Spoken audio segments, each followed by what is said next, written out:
Kalimat efektif adalah kalimat yang disusun atas kaidah yang berlaku, seperti unsur yang harus dimiliki setiap kalimat, yaitu subjek dan predikat. Memperhatikan ejaan yang disempurnakan atau EYD dan cara pemilihan kata atau diksi yang tepat dalam kalimat. Menurut ahli Arifin 1989, kalimat efektif adalah kalimat yang memiliki kriteria jelas, sesuai kaidah, ringkas dan enak dibaca. Di sini ada 5 ciri kalimat efektif. Yang pertama, kesepadanan struktur. Hal pertama yang harus diperhatikan adalah kelengkapan struktur dan penggunaannya. Ada beberapa hal yang menyangkut ciri ini. Yang pertama, pastikan kalimat yang dibuat mengandung unsur klosa, minimal lengkap, adanya subjek dan predikat. Yang kedua, jangan taruh kata depan atau preposisi di depan subjek karena akan menjabarkan pelaku di dalam kalimat. Contoh, bagi semua peserta diharapkan hadir tepat waktu. Itu tidak efektif. Seharusnya semua peserta diharapkan hadir tepat waktu. Yang ketiga, hati-hati pada penggunaan konjungsi di depan predikat karena membuatnya menjadi perluasan dari subjek. Contoh, dia yang pergi meninggalkan saya. Itu tidak efektif. Seharusnya dia pergi meninggalkan saya. Kemudian, tidak bersubjek ganda. Bukan berarti subjek itu tidak boleh lebih dari satu. Akan tetapi lebih dari menggabungkan subjek yang sama.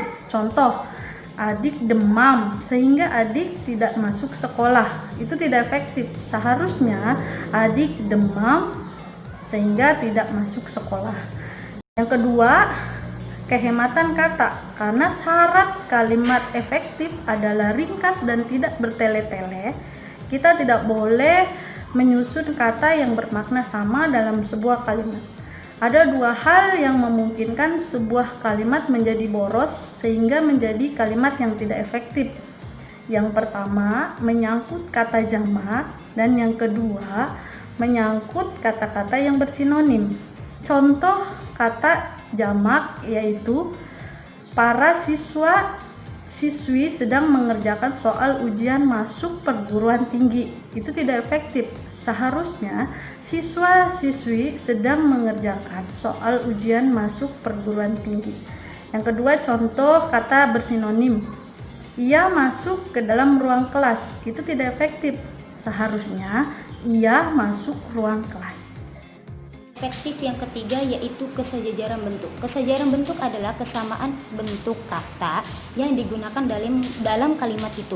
Artinya, jika bentuk pertama menggunakan nomina, maka bentuk kedua harus menggunakan nomina juga. Jika bentuk pertama menggunakan verba, maka bentuk kedua harus menggunakan verba juga. Contoh adanya sebuah kesamaan kata dan imbuhan dalam sebuah kalimat. Harga minyak dibekukan atau kenaikan secara bertahap. Itu kalimat tidak sejajar karena kata dibekukan atau dikenaikan itu salah. Seharusnya yang sejajar itu harga minyak dibekukan atau dinaikkan secara bertahap. Itulah kalimat yang sejajar. Yang keempat, ketegasan makna. Ketegasan makna adalah merupakan penekanan atau suatu perlakuan menonjol pada ide pokok kalimat. Contoh, harapan presiden adalah agar rakyat membangun bangsa dan negaranya. Jadi untuk kedepannya itu seperti apa? Agar bangsanya lebih membangun, lebih banyak kreatif dan kreasinya gitu. Terus ciri kalimat efektif yang kelima yaitu kelogisan makna. Kelogisan makna adalah suatu gagasan yang dapat diterima oleh akal. Selain itu, penting juga untuk memperhatikan bahwa kalimat mudah dipahami. Logis atau tidaknya kalimat dilihat dari segi maknanya, bukan dari strukturnya. Contoh, kalimat tidak logis, jalanan macet. Jalanan macet kayaknya tuh nggak dihabis pikir gitu. Masa ada jalanan macet seperti itu ya? Seharusnya atau kalimat yang logisnya yang diterima oleh akal, yaitu lalu lintas kendaraan macet.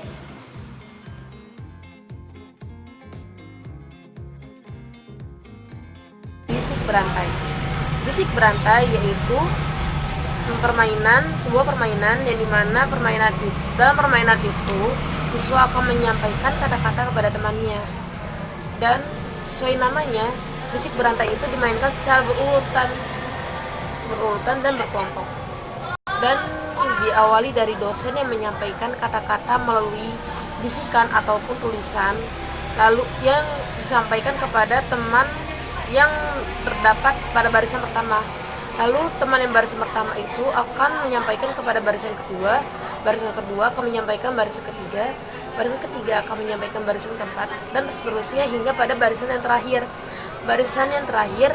Lalu dia akan menyampaikan kepada teman-teman dengan suara yang keras di depan teman-temannya dengan suara yang keras.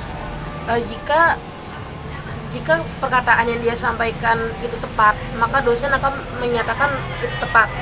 Jika yang dikatakan itu kurang tepat, maka dosen akan bilang kalau itu kurang tepat.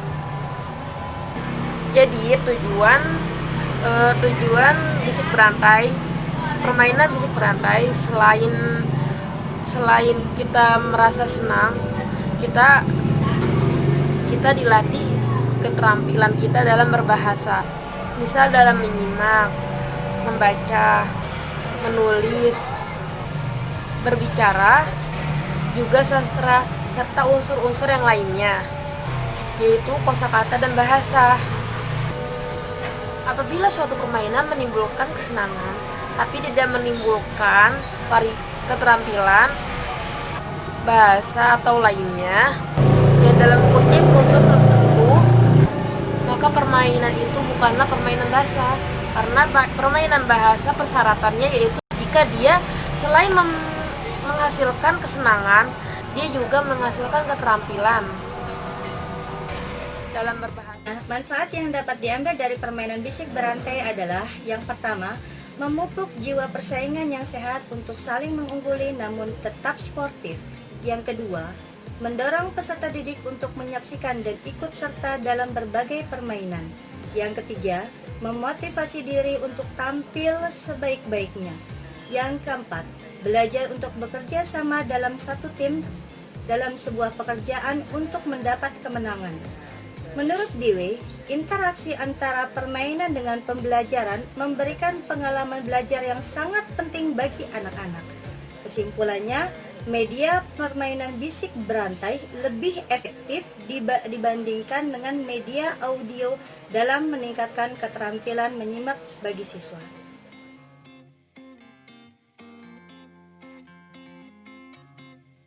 Sekarang kita membahas tentang dikte. Dikte itu adalah membaca sesuatu dengan keras supaya dapat ditulis oleh orang lain. Dalam belajar bahasa, dikte dapat diartikan sebagai suatu teknik belajar bahasa Indonesia dengan cara menulis apa yang dikatakan atau diucapkan oleh seorang pendidik maupun teman sekelasnya secara tepat. Lalu ada pengertian dikte dalam bahasa dasar, yaitu sebagai dasar seseorang untuk memahami dan mengartikan kata-kata bahasa Indonesia yang baik dan benar. Biasanya bahan pembelajarannya seperti kata, kalimat, dan bacaan singkat. Kegiatan dikte memiliki beberapa manfaat, yaitu yang pertama, dikte dapat membuat guru dan siswa mengetahui kesalahan penulisan atau ejaan sebuah kata, kalimat, atau bacaan singkat secara cepat. Kesalahan tersebut biasanya dibuat oleh tiap-tiap siswa saat mengevaluasi hasil diktenya. Yang kedua, dikte dapat meningkatkan kemahiran mendengarkan dan menulis bagi siswa. Yang ketiga, dikte dapat menambah perbedaan kosakata. Yang keempat, dikte dapat melatih daya ingat jangka pendek siswa akan kata-kata kalimat yang didengar sebelum dituliskan pada kertas. Yang kelima, selama dan sesudah dikte, semua siswa terlihat aktif. Yang terakhir, dikte dapat menjadi acuan yang baik bagi keseluruhan kemahiran berbahasa. Lalu ada tujuan pengajaran dikte, yaitu yang pertama, agar anak didik dapat menulis kata dan kalimat dalam bahasa Indonesia dengan mahir dan benar. Yang kedua, anak didik bukan saja terampil dalam membaca huruf dan kalimat dalam bahasa Indonesia, akan tetapi terampil juga dalam penulisannya. Dengan demikian, pengetahuan anak menjadi integral atau terpadu. Yang ketiga, melatih semua panca indera anak didik menjadi aktif, baik itu perhatian, pendengaran, penglihatan, maupun pengucapan menjadi terlatih dalam bahasa Indonesia. Yang keempat, agar anak didik dapat menulis bahasa Indonesia dengan tulisan yang indah dan rapi. Yang kelima, menguji pengetahuan murid-murid tentang penulisan kata-kata yang telah dipelajarinya. Yang terakhir, memudahkan murid mengarang dalam bahasa Indonesia dengan memakai gaya bahasanya sendiri. Baik, selanjutnya yaitu metode mengajar dikte. Ada beberapa metode yang dapat dilaksanakan pada metode mengajar dikte. Di antaranya yang pertama yaitu guru menuliskan materi mata pelajaran di papan tulis, kemudian peserta didik menuliskannya kembali di buku catatan masing-masing. Yang kedua, guru hanya membacakan materi mata pelajaran, kemudian peserta didik menuliskannya kembali pada buku catatannya masing-masing. Saran-saran dalam menggunakan metode dikte. Yang pertama, jika metode dikte dilaksanakan dengan cara guru menuliskan materi mata pelajaran pada papan tulis, maka hendaklah ditulis dengan huruf yang rapi dan jelas. Yang kedua, jika dikte dilaksanakan dengan cara guru hanya membacakan materi, maka guru tersebut harus menyampaikannya secara jelas, lantang, dan fasih sehingga peserta didik dapat menuliskannya kembali di buku masing-masing dengan benar. Guru jangan dulu memulai metode pembelajaran dikte sebelum keadaan kelas dalam keadaan kondusif dan siap menerima pembelajaran dikte. Kemudian adakanlah sesi diskusi atau tanya jawab antara guru dan peserta didik yang kemudian diakhiri dengan evaluasi atau post-test dari hasil pembelajaran metode dikte yang disampaikan. Adapun kelebihan dan kekurangan pada metode dikte ini, yang pertama, kelebihan metode dikte diantaranya yang pertama yaitu peserta didik memperoleh kecakapan motoris seperti menulis, melafalkan huruf, kata demi kata ataupun kalimat. Yang kedua, peserta didik memperoleh kecakapan mental di mana peserta didik dapat menyampaikan atau menuliskan kembali bentuk perkalian, pengurangan, dan sebagainya serta bentuk simbol atau tanda-tanda. Kemudian yang ketiga yaitu memperoleh kecakapan dalam bentuk peserta didik memperoleh kecakapan dalam bentuk asosiasi yang dibuat seperti hubungan huruf-huruf dalam ejaan, membaca peta ataupun penggunaan simbol. Kemudian kekurangan metode dikte diantaranya yang pertama yaitu jika metode ini dilaksanakan atau dilakukan secara terus-menerus dan berulang-ulang, maka menjadikannya menjadi hal yang monoton dan membosankan. Kemudian yaitu membentuk kebiasaan yang kaku dan pasif sehingga menjadikan peserta didik menjadi kurang aktif.